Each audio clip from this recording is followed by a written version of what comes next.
Here are the answers for the section 14-3 assignment. Number 1, let's solve this equation. This equation goes to the third power.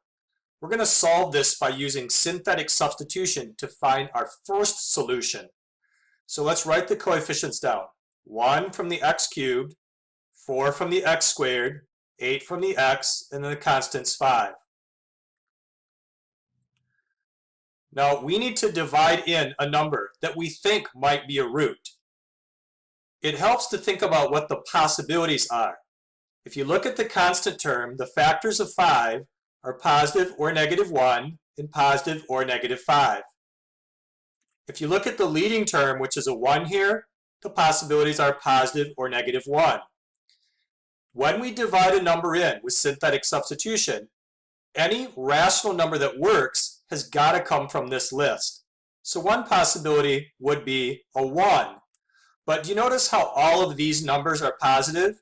If I put a positive number here and I start to run through the multiplying and adding process, I'm just going to keep getting larger and larger numbers as I add across. So I think I need to use a negative number here.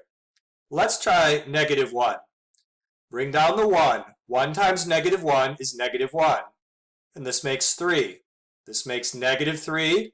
This makes 5. And this makes negative 5. When you add this, the remainder is 0. That means that negative 1 is a root. So over here on the side, I'm going to keep track of the solutions, or the roots. We just figured out one of them is negative 1. Now to get the others, we're going to create a depressed equation. By ignoring our remainder of 0 and using this number, and this number to recreate a polynomial.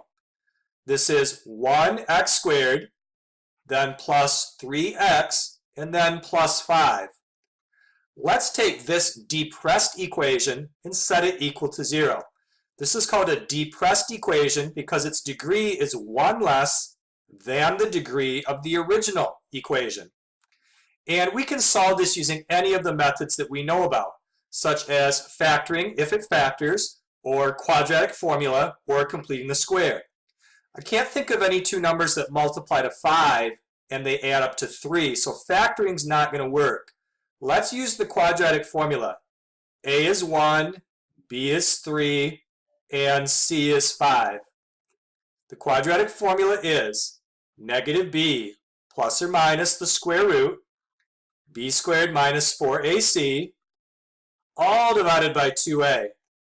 Let's substitute into that formula. So for negative b, it's negative 3. For b squared, it's 9. A is 1. C is 5. And that's all divided by 2 times 1, which is 2. So this makes negative 3 plus or minus the square root of 9 minus 20, which is negative 11. And that's all over 2. So our other roots are going to be negative 3 plus I times the square root of 11 over 2. And negative 3 minus I times the square root of 11 over 2. We have found 3 solutions, or they're called roots, to this equation. Now number 3, let's solve this equation, which goes to the third power. Again, we're going to start with synthetic substitution. So 3, negative 2, negative 8, and negative 3. Now, what should we divide in there? We want to pick something that when we divide it in, it ends up being a remainder of 0. Let's consider possibilities. When you look at the constant, the factors are positive or negative 1 and positive or negative 3. When you look at the leading coefficient of 3, the factors are positive or negative 1 and positive or negative 3. Think about what this generates. It could make 1 or negative 1. It could make 3 or negative 3, or it could make 1/3 or negative 1/3. We need to just pick one of those and put it in and see if we get a remainder of 0. I'm going to try 1. So bring down the 3. 3 times 1 is 3. This adds up to 1. 1 times 1 is 1. This adds up to negative 7. This is negative 7, and this is negative 10. We did not get a remainder of 0, so the number 1 is not a root of the equation. So we need to erase this and try something different. Let's try -1. Bring down the 3. 3 times -1 is -3. This adds up to -5. Multiply makes 5. Add these up, that's -3. Now multiply, that makes 3. And add these up, that makes 0. We found a root. So over here on the side, let's write down the roots as we discover them. -1 is one of the roots of this equation. Now that we've used synthetic substitution successfully to get a root, we have also created a depressed equation. This is 3x squared minus 5x minus 3. You can set that equation equal to 0 and now solve it to find more answers. It might factor, or we might have to use the quadratic formula for it. I'm going to use the quadratic formula. A is 3, B is -5, and C is -3. X equals the negative of B, so that's a 5. Inside here, B squared, that's 25. A is 3, and C is -3. And that's all divided by 2 times A, so that'd make a 6. Now we have 5 plus or minus, and inside the radical, let's see what it makes. 25 minus 4 times 3 times -3 is 61. So our first answer was -1, which we found with synthetic substitution, and our next answers we found by solving the depressed equation. They are 5 plus the square root of 61 all over 6, and 5 minus the square root of 61 all over 6. Here are the roots.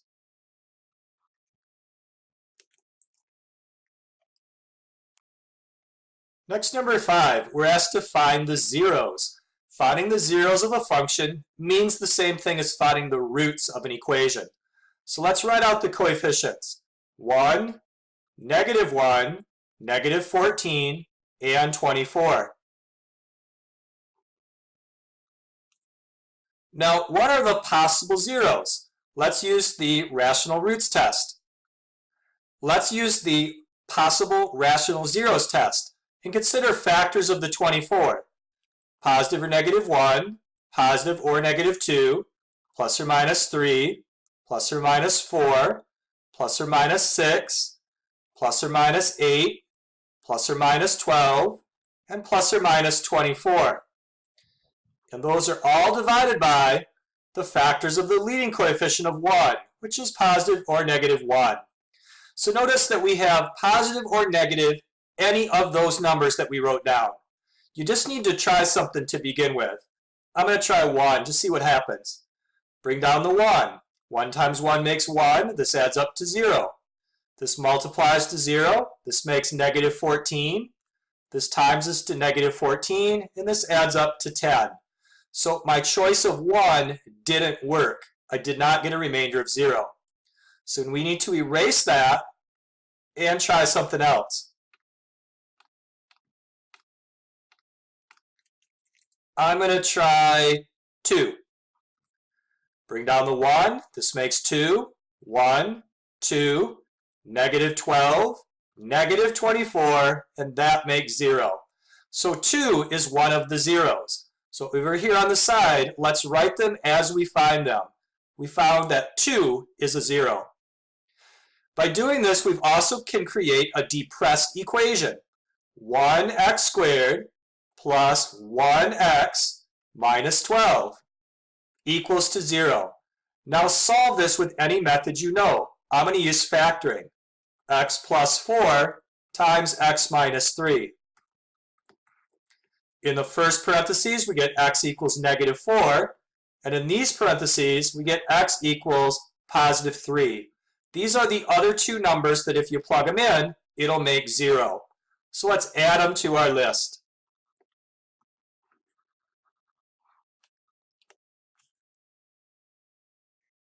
Next, number 7. Let's find the zeros using synthetic substitution.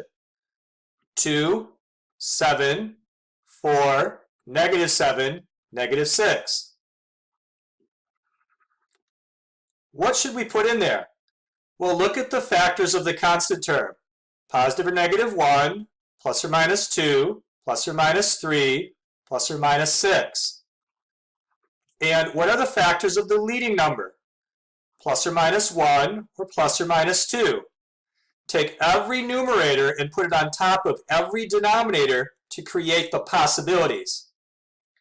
We just need to try something first. I'm going to try 1. So 2, 2, 9, 9, 13, 13, 6, 6, and 0. Hey, that one worked. So we were looking for what are called zeros of the function, and the number we tried, 1, is a 0. Now, if we take these coefficients and rewrite it as a polynomial, that will create a depressed polynomial that goes to the third power. But earlier we were solving polynomial equations that went to the third power, and the way that we were doing them was to use synthetic substitution anyway. So let's not change this into a polynomial yet. Let's keep it in synthetic notation form and make another bracket and try another number to divide in. I'm going to try -1. Just see what happens. So 2, -2, 7, -7, 6, -6, and this adds up to 0. Hey, -1 is also a 0 of the function. Let's add it to our list. I think there's going to be 2 more that we need to find. And this time we have depressed our polynomial enough that we can write it as a quadratic equation. 2x squared plus 7x plus 6. Set it equal to 0 and solve it like a quadratic equation. So a is 2, b is 7, and c is 6. So negative b is -7. b squared is 49. A is 2, and c is 6. And that's all divided by 2 times a, so that's going to be a 4 down there. Now let's see what we get inside the radical. 4 times 2 is 8 times 6 is 48. 49 minus 48 just makes a 1 inside of there. I think this is going to work out pretty nice because the square root of 1 is just 1.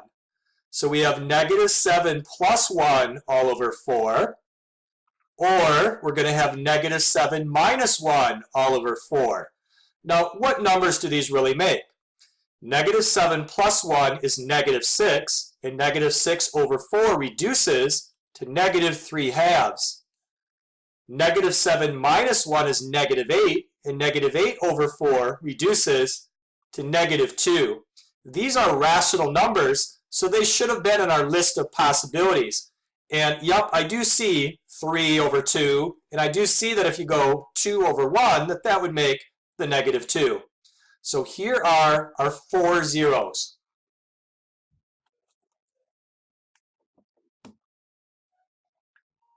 Next, number 9. Given the root, find the other roots. So let's use the synthetic substitution again. We have I from the x cubed, 2 from the x squared, then 0x, don't forget the placeholder, and then 1. We're already given that one of the roots is I, so we're told that if we divide that in, we know we're going to get 0 at the end. Let's run through the process. Pull down that first thing. I times I is I squared, but I squared is -1. And then add these up, that makes 1. 1 times I is I, and then add these up. That makes I. I times I is I squared, but I squared is -1. Now add these up, and it makes 0, as we expected. We knew the remainder was 0 because we were told that that was a root to begin with. Now why would you want to do that? It's so that you can create a depressed equation. If this goes to the third power, we want to depress it so that it only goes to the second power. So we have I x squared plus now 1x plus, and now the I. Set that equal to 0. And now we want to solve that. Well, let's use the quadratic formula again. A is I, B is 1, and C is I. So we have negative b, so that's negative 1. Now plus or minus the square root. Now we want to go b squared, so that's 1. A is I. C is I. And that's all over 2 times a, so 2 times I. Now let's work out inside the radical. I times I is negative 1. Negative 4 times negative 1 is positive 4. So that makes a 5 in the radical. And that's all over 2i. So we were supposed to find the other roots. The other roots are negative 1 plus the square root of 5 all over 2i, and negative 1 minus the square root of 5 all over 2i.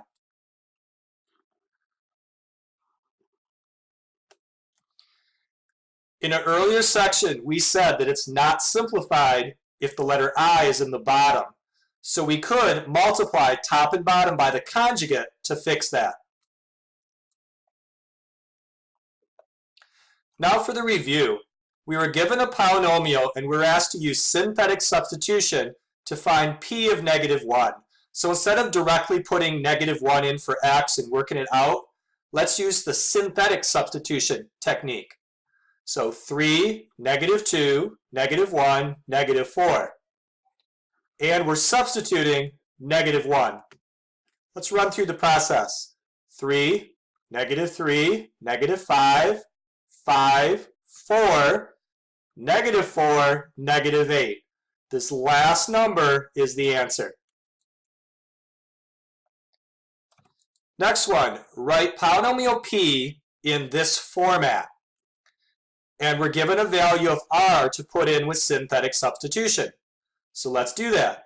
2, 3, negative 2, and 3. Substitute in 1 for r. And now run through the process. 2, 2, 5, 5, 3, 3, and 6. This is the remainder, which in the symbols above is p of r. This right here is the depressed polynomial, which in the symbols above is q of x. So let's write our answer.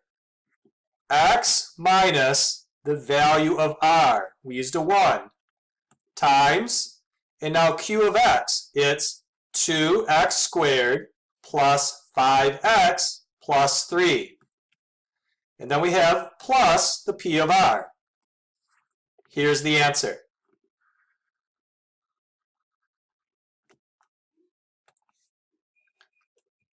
Next, number 8.